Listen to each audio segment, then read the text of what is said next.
Você tem duas opções. Você tem parar esse vídeo agora e deixar tudo como está, tudo como você conhece e nada vai mudar. Ou você pode continuar nesse vídeo e descobrir o que é a Matrix. E descobrir a verdade, descobrir o que há por trás, que nada aquilo do que você vê e você pensa é realmente aquilo que você vê e que você pensa. Esse é o assunto de hoje do nosso vídeo Pausa pro Café com Mário Mancuso. Curta, compartilhe, se inscreva no nosso canal e já deixe seu like. Bora pro vídeo.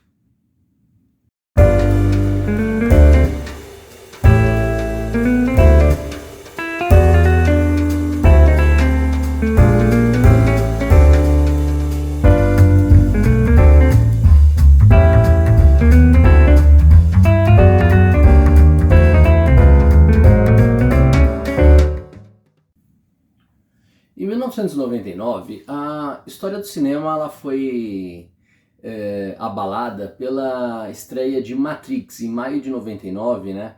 Matrix, feito pelos irmãos Wachowski, na época, né? Agora eles se denominam como irmãs. E ele trazia a história de Neo, estrelado por Keanu Reeves, que era um rapaz comum, um técnico de TI, que ele é contatado por estranhas pessoas, né? Uma mulher bastante enigmática, a Trinity, e um homem também bastante misterioso, que é o Morpheus, né? Deus grego dos sonhos, e no qual ofereciam a ele duas opções. A primeira seria ele permanecer tudo como ele está, né? E a segunda seria descobrir sobre a Matrix, ou seja, um mundo verdadeiro, a realidade das coisas. Ele acaba optando pelo segundo caminho, no qual ele descobre que na verdade o mundo tinha acabado numa tremenda guerra, né? E os computadores eles tomavam contas e mantinham os seres humanos em animação suspenso, apenas nutrindo-se da sua força vital, né? Então as máquinas elas conectavam coisas às pessoas e se mantinham a partir da força vital das pessoas. Dentro de vários aspectos de ficção científica, efeitos especiais que mudaram bastante a história do cinema, né? Foram amplamente repetidos desde então, né? E o filme Matrix ele tem grandes implicações filosóficas. Uma delas é quanto à questão do escolhido, que seria a Neo, né? O Neo, personagem do Keanu Reeves, que ele é o escolhido de uma profecia e ele tem que decidir se ele é ou não é o escolhido, como que vai ser, então tem esse aspecto messiânico. Mas um outro aspecto que eu quero trazer no vídeo de hoje é sobre a realidade. De que aquilo que nós conhecemos, aquilo que nós vemos, que nós vivemos, não é exatamente aquilo que nós acreditamos, não é aquilo que nós imaginamos. Então eu chamei esse vídeo hoje, né, de falar sobre a Matrix, porque eu quero trazer uma reflexão sobre a nossa percepção da realidade. Bom, então primeiramente, o que é a realidade? A realidade a gente pode dividir em duas coisas, a realidade absoluta e a realidade relativa. A realidade absoluta é aquilo que de fato acontece, são os fatos, né? O que está acontecendo no mundo, o que está acontecendo à nossa volta, o que acontece com as pessoas que nós amamos, o que acontece com as pessoas que conhecemos, né? Tem uma frase famosa que fala que toda história ela tem três lados, o lado de um, o lado de outro e o lado verdadeiro, né? A realidade ela seria essa terceira via, essa coluna do meio que seria o lado verdadeiro, independente das visões, independente das opiniões, são os fatos em si. Ora, eu discordo bastante dos filósofos do pós-modernismo e de muitos filósofos que bebem no pós-modernismo que falam que não existe uma verdade absoluta, que a verdade ela é construída pelas pessoas. Sim, existem fatos, existem acontecimentos e existem coisas, e a maioria dos fatos eles são conceitos absolutos que aconteceram. E aí qual que é a diferença? A diferença é a nossa avaliação, a nossa visão, a nossa recepção a partir desses fatos, né? Que aí eu trago o conceito da realidade relativa, que seria o quê? Aquilo que nós percebemos, aquilo que nós vemos, a nossa cosmovisão. Então, vamos supor uma briga entre duas pessoas, né? Um desentendimento qualquer por um fato qualquer. Cada uma delas, ela vai ter a sua visão dos fatos. Ela vai ter uma interpretação, ela vai ter motivos, razões e ela vai atribuir comportamentos e vai atribuir motivações para a outra pessoa. Com isso, ela vai construir uma versão dos fatos. Então, a realidade relativa a gente pode entender como um versionamento, uma interpretação dos fatos. Ora, tudo aquilo que nós recebemos, tudo aquilo que nós vemos, tudo aquilo que nós conhecemos do mundo é interpretativo. Se você pegar um livro, por exemplo, e ler sobre determinado fato histórico, vamos pensar um fato bastante famoso, vamos pensar sobre a Paixão de Cristo. Se você lê isso a partir da interpretação de um cristão protestante, ele vai ter uma visão dos fatos. Se você pegar essa mesma história a partir da visão de um católico, ele vai ter outra visão. E se você pegar a partir de uma visão de um ateu, ele vai ter uma terceira visão. Qual que é a realidade? A realidade ela tem que ser buscada com uma investigação isenta, com a busca dos fatos através de levantamentos históricos e documentos diferentes que façam um contraponto. Então, a ressurreição de Jesus, por exemplo, ela é um fato comprovado, cientificamente e historicamente. Tá? Ela não é uma versão, ela não é uma crença de determinado grupo de fé. Ela é algo que foi provado, foi levantado por documentos históricos. Então, a partir de uma análise, assume-se que Jesus de fato ressuscitou, certo? Mas a gente pegando outros fatos, a gente pode pegar, por exemplo, a Revolução Francesa, ela tem diversas versões. A gente pegar o golpe militar de 64 aqui no Brasil, ele tem várias versões, ele tem várias crenças. Claro que tem uma que é hegemônica frente à outra, mas a questão a realidade ela é construída a partir da interpretação. E eu não quero entrar em fatos históricos, eu quero entrar na nossa própria vida e daí a gente fazer uma leitura para o exterior. Quero aludir aqui o conceito do mito da caverna de Platão. O que é o mito da caverna? A história basicamente era o seguinte: pessoas viviam dentro de uma caverna e elas ficavam de costas para a entrada da caverna, de modo que elas estavam olhando para uma parede de fundo na qual elas viam sombras se mexendo, né? Então essas sombras iriam se mexer. A partir dessas sombras, elas tinham uma interpretação, elas acreditavam que determinadas coisas eram de determinados jeitos. Hoje eu estou sem minha caneca, será que ela é a Matrix? Deixa aqui nos comentários, né?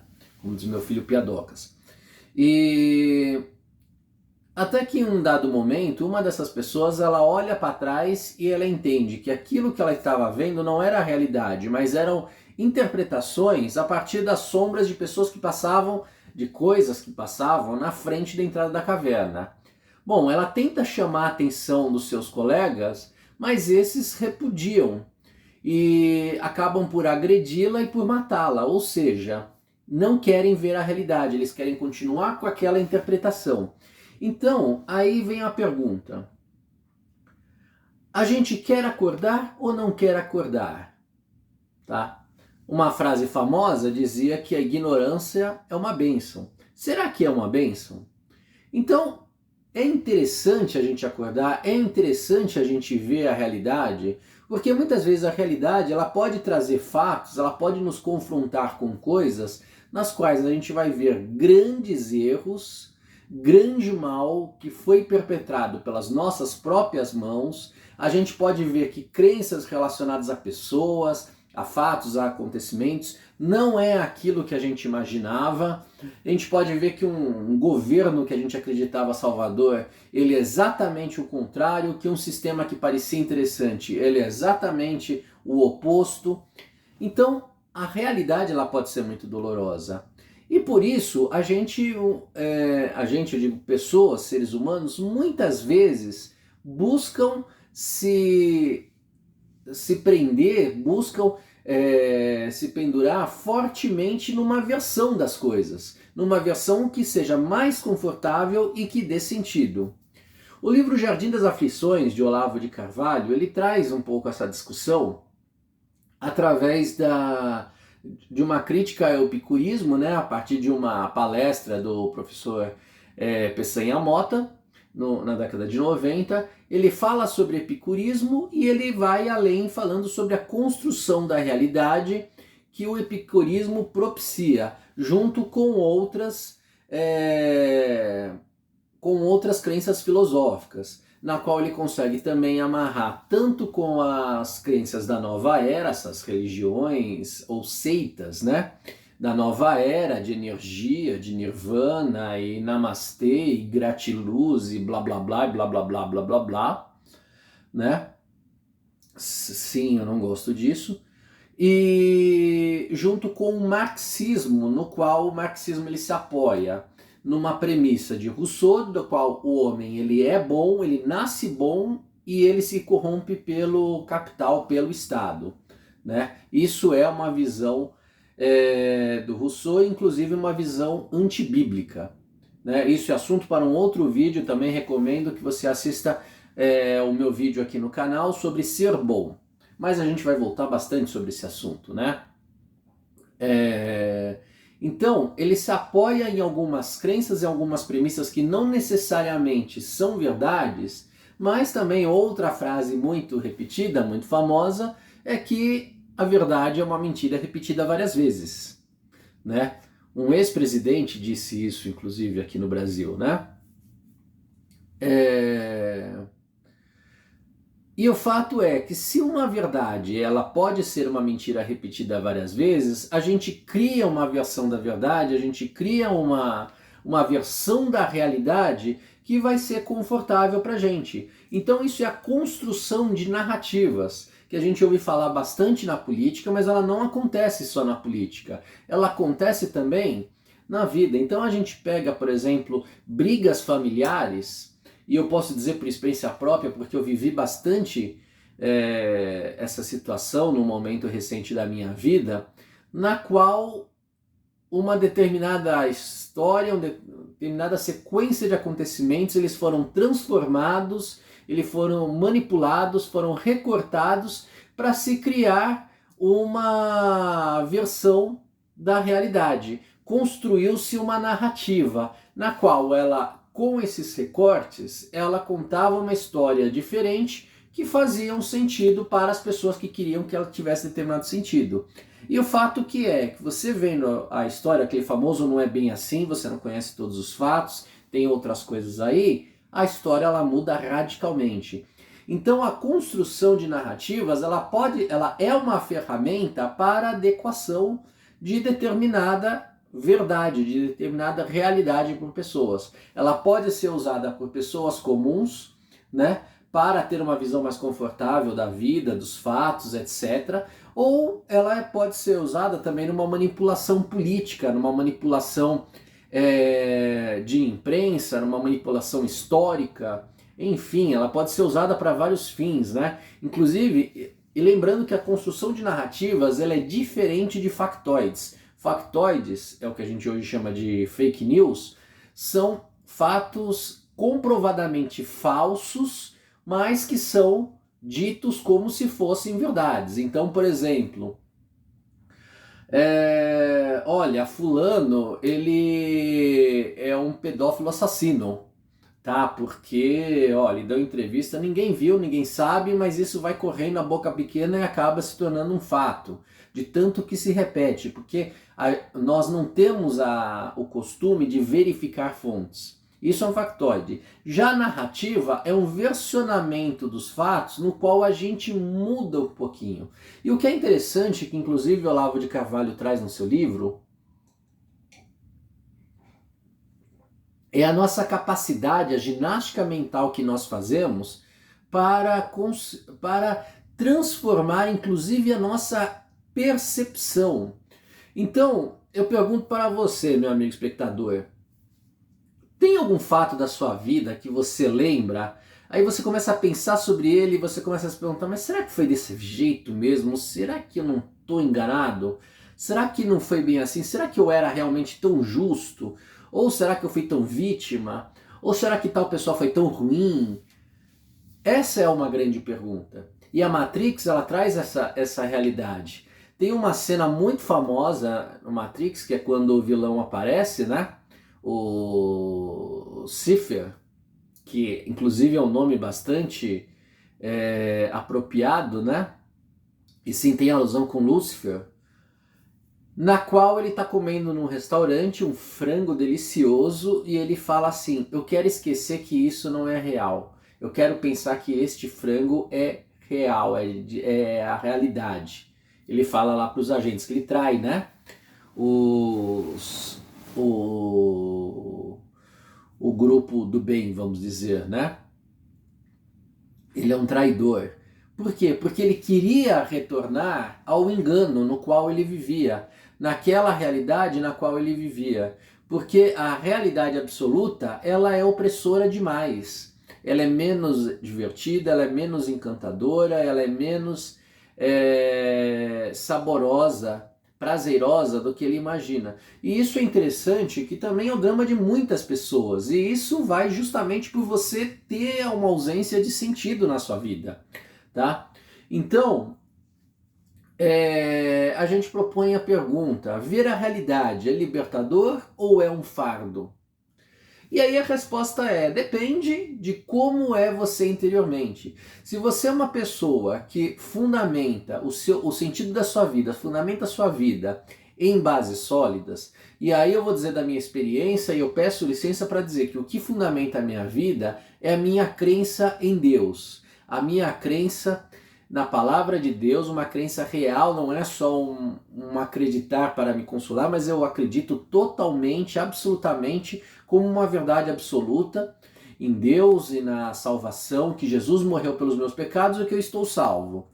Então, seja quais forem as circunstâncias que eu atravesse na vida, hoje, empregado, com família, tal, uma realidade confortável, ou exatamente o oposto, sozinho, doente, sem dinheiro, tudo, o porvir vai se manter. Deus vai se manter, porque Deus é absoluto. E isso é algo que me impulsiona para querer buscar a verdade dos fatos. Tá? Tô sendo bem sincero para vocês, né? Só que se você vive pelo consolo, se você vê que de repente você tem uma crença, eu lembro que uma vez eu falei para uma pessoa que eu tinha uma visão de que tudo que acontece conosco é responsabilidade das nossas decisões, dos nossos atos. E aí essa pessoa começou a chorar. Eu falei, por quê? Ela, porque você está dizendo então que eu que ferrei com a minha vida. Eu falei, não, eu estou dizendo que você que pode melhorar a sua vida.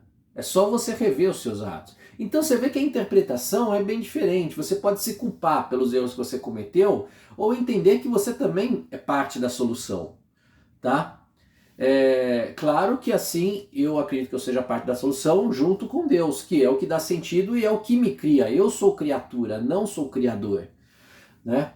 Mas tem pessoas que não têm essa visão e para elas muitas vezes a realidade ela pode se tornar um fardo e às vezes pesado demais, que é o caso de Cypher, no qual para ele preferia viver na ilusão, com os seus prazeres, com a sua alegria, né? Ele não era necessariamente uma pessoa ruim, mas era uma pessoa egoísta, né? Do que acordar para a realidade e tentar trazer uma realidade na qual ele acha que isso vai ser bastante opressor, né? E aí a gente tem a Red Pill de Matrix, que é a pílula vermelha, que é a tomada de consciência. E como que a gente consegue uma Red Pill? Primeiro, você fazendo perguntas incômodas. Você indo atrás da versão verdadeira. É isso mesmo, a outra pessoa ela realmente está tão errada, eu estou tão certo. O que eu poderia ter feito? O que poderia ter acontecido? Se a outra pessoa tivesse feito isso, o que aconteceu de fato? E isso vai, inclusive, para a política. Pô, o meu candidato X, ele é realmente tão monstruoso e o candidato Y é realmente tão maravilhoso? Ou não? O que é a política? Será que a política é realmente um embate entre o bem e o mal? Ele é uma luta dicotômica? polarizada, maniqueísta, ou de repente entre o branco e o preto há muitos graus de cinza, né? Qual que é a verdade? Então essas perguntas, elas são um caminho para sua Red Pill. E você tem coragem de fazer essas perguntas e encarar as respostas, né? Então, eu posso dizer, isso é assunto para outro vídeo, mas posso lançar aqui um questionamento. A gente pensa, por exemplo, na crença em Deus. Qual que é as consequências de eu não crer em Deus?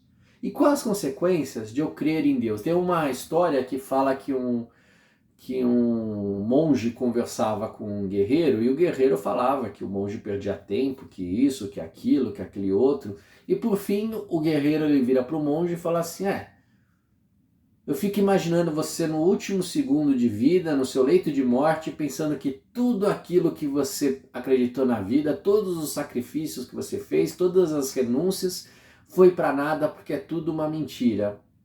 E aí o monge lança. E eu fico pensando, se você descobrir que é verdade. Então, são perguntas que a gente tem que nos fazer, né? Bom, esse foi o assunto de hoje, da nossa pausa para o café com o Mário Mancuso. Né? Hoje eu estou sem a minha xícara aqui, né? Estou num cenário diferente para gravar. Curta, compartilhe, deixe sua opinião aqui nos cards. Peço que você se inscreva no nosso canal e interaja, deixe uma opinião, deixe um joinha, deixe um tchauzinho, deixe um Mancuso, sua camisa vermelha combinou com fundo verde. Qualquer coisa para o YouTube entender que o nosso canal ele tem uma repercussão e impulsionar aqui os nossos vídeos. Te agradeço bastante, fiquem com Deus e até a próxima.